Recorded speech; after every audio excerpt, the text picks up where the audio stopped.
नमस्कार, अस्सलाम वालेकुम। लाइव हिंदुस्तान पर आप देख रहे हैं वीडियो शो दीन दुनिया। बड़ी खबर यह है कि ईरान, अमेरिका, इस्राइल की जंग में अब नॉर्थ कोरिया की एंट्री होने जा रही है।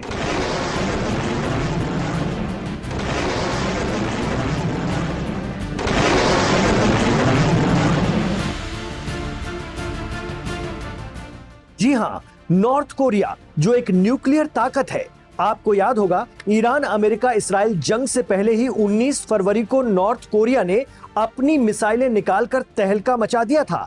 नॉर्थ कोरिया ने 50 न्यूक्लियर मिसाइलों को लॉन्चर सहित दुनिया के सामने रखकर अमेरिका को अपने इरादे भी दिखा दिए थे। नॉर्थ कोरिया के चीफ किम जोंग उन ने इसके लिए बाकायदा एक समारोह आयोजित किया था, जहां इन 50 न्यूक्लियर मिसाइल वाहनों को दुनिया के सामने लाया गया था।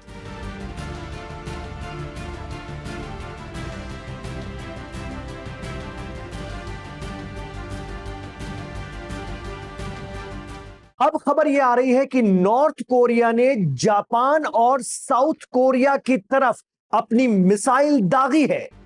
इन खबरों से यह आकलन किया जा रहा है कि किम जोंग उन भी ईरान के लिए इस जंग का हिस्सा बन सकते हैं।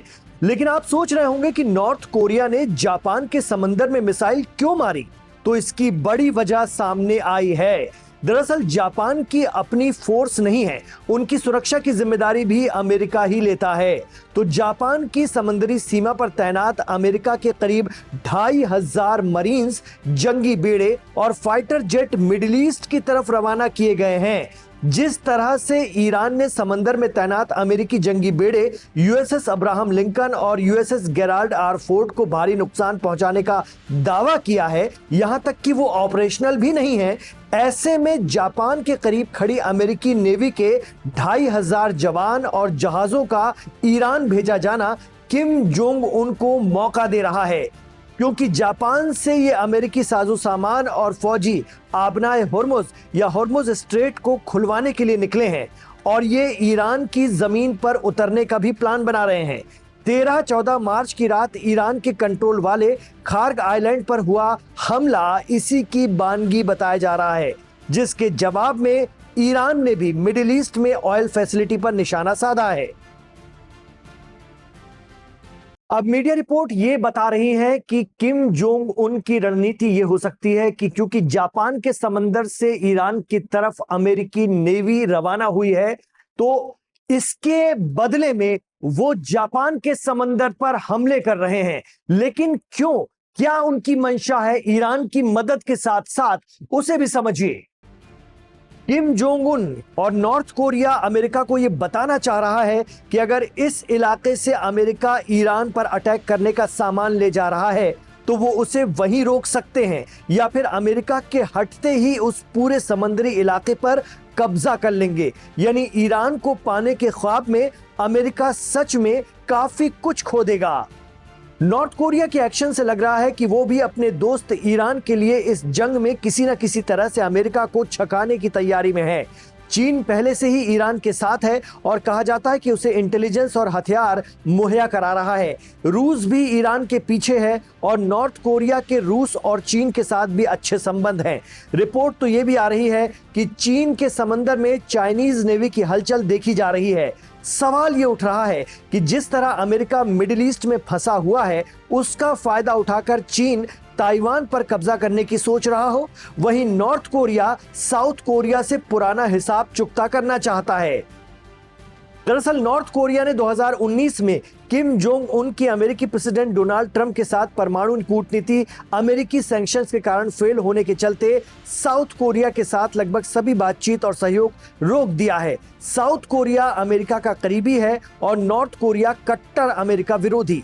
इसके बाद ही किम जोंग उन ने न्यूक्लियर रॉकेट लॉन्चर की कतारें लगा दी थी पिछले दिनों, और अमेरिका और उनके समर्थकों को यह पैगाम भी दे दिया था कि दुनिया के इस हिस्से से अमेरिका को चैलेंज मिलता रहेगा और नॉर्थ कोरिया अमेरिकी शर्तों और मर्जी के हिसाब से नहीं चलेगा, जैसे इस वक्त ईरान जवाब दे रहा है।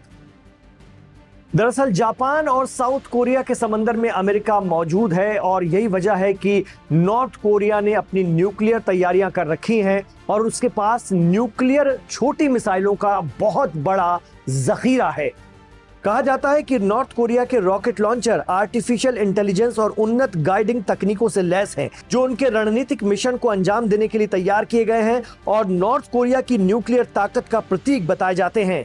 अभी 4 महीने पहले भी नॉर्थ कोरिया ने अपने नेशनल डे के मौके पर शक्ति प्रदर्शन किया था। राजधानी प्योंगयांग में खुद किम जोंग उन मौजूद थे। इस दौरान नॉर्थ कोरिया ने अपने घातक हथियार दुनिया को दिखाए थे।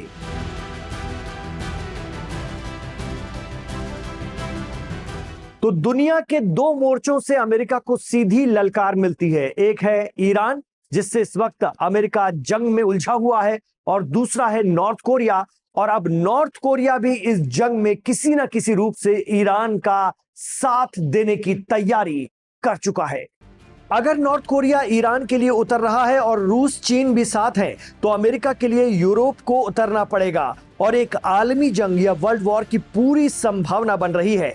ऐसे में जापान के तट से जो अमेरिकन नेवी सैनिकों और जहाजों के साथ होर्मुज खुलवाने और ईरान की जमीन पर उतरने रवाना हुई है, वो आ तो जाएगी, लेकिन ईरान जिस मोड में इस वक्त है वो तो यही दिखाता है कि अमेरिका अपनी मर्जी से रहा है, लेकिन ईरान उन्हें जाने नहीं देगा। और सवाल यह भी है कि क्या महज 2500 सैनिकों के दम पर ईरान की जमीन पर उतरने की हिमाकत कर रहा अमेरिका मुंह की तो नहीं खाएगा?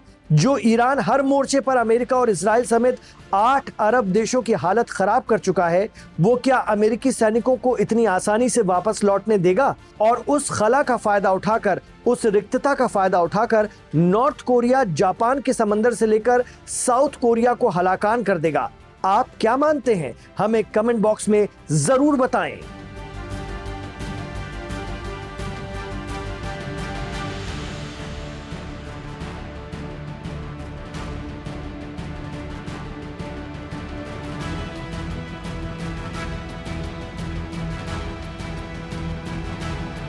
तो ईरान अमेरिका इस्राइल जंग में नॉर्थ कोरिया की एंट्री आपको क्या लगता है, कितनी कामयाब होगी और ईरान को कितना बड़ा सहारा, ये भी हमें कमेंट बॉक्स पर बताइए। इमरान खान के साथ आखिर तक कनेक्ट रहने के लिए आपका शुक्रिया। गुजारिश रहेगी वीडियो को ज्यादा से ज्यादा लाइक कीजिए, शेयर कीजिए और हमारे चैनल लाइव हिंदुस्तान को सब्सक्राइब जरूर कीजिए। इमरान खान और हमारी पूरी टीम के साथ आखिर तक कनेक्ट रहने के लिए शुक्रिया। अपना ख्याल रखिए, अपनी दुआओं में हमें याद रखिए और जंग के हवाले से तमाम अपडेट लाइव हिंदुस्तान पर देखते रहिए।